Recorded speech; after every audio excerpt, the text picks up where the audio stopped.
Communicate. There are essentially three components that you have to keep in mind. There are three aspects to communicating.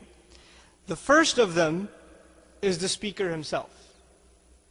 You know, when I'm talking to you, there's already, before I even open my mouth, because of my appearance, my gender, my age, all of that what you see with your eyes, you haven't even heard me speak yet, but you've already passed some judgment.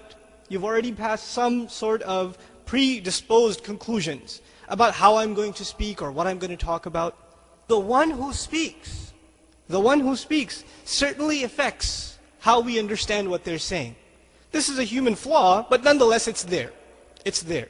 Now, I want to share with you something on this, about the who speaks component of communication, briefly. You know, in the Quran, Allah says, ضَرَبَ اللَّهُ مَثَلًا. Allah struck an example. Now, just to see if you're paying attention, who struck the example? Allah. Allah. So who's the speaker, therefore?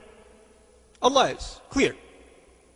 Allah strikes the example, and of course, when you're a believer, I say to you, I give you an example. You say, okay, yeah, nice example. But if I say Allah gives an example, Allah strikes an example,